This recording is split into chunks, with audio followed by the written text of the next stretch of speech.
Captain Vijayakanth அவர்கள் அரசியலில் மட்டுமல்ல சினிமாவிலும் மக்கள் திலகம் எம்ஜிஆர் அவர்களை அப்படியே பின்தொடர்ந்திருக்கின்றார்கள் என்றால் உண்மையில் அது ஆச்சரியப்படுவதற்கு ஒன்றுமில்லை.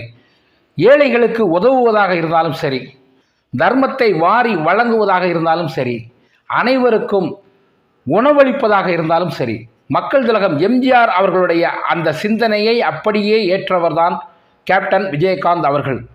அதே நேரத்தில் மக்கள் திலகம் எம்ஜிஆர் அவர்கள் நடித்த படங்களின் தலைப்பை போன்றே தன்னுடைய படத்திற்கும் தலைப்பை வைத்துள்ளார்கள் என்றால் உண்மையில் இது ஆச்சரியமாகத்தான் இருக்கின்றது.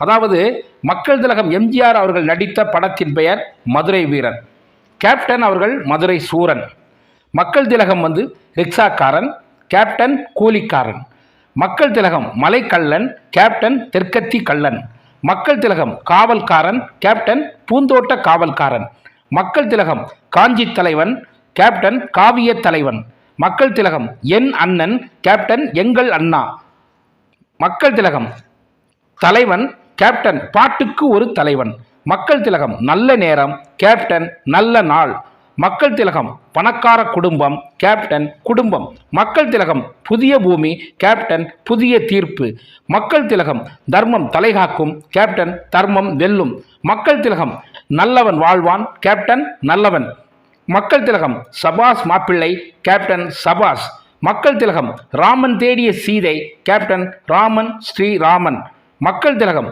ராஜமுக்தி, கேப்டன் ராஜ நடை, மக்கள் திலகம் உழைக்கும் கரங்கள், கேப்டன் உழைத்து வாழ வேண்டும், மக்கள் திலகம் நாளை நமதே, கேப்டன் நாளை உனது நாள். இப்படி கேப்டன் அவர்கள் மக்கள் திலகத்தை எல்லா வகையிலேயுமே பின்தொடர்ந்திருக்கின்றார்கள். அதனால்தான் அரசியலிலும் ஒரு ஆளுமையாக வந்தார்கள். ஆனால் இயற்கை அதற்கான வழி கொடுக்காமல் போய்விட்டது.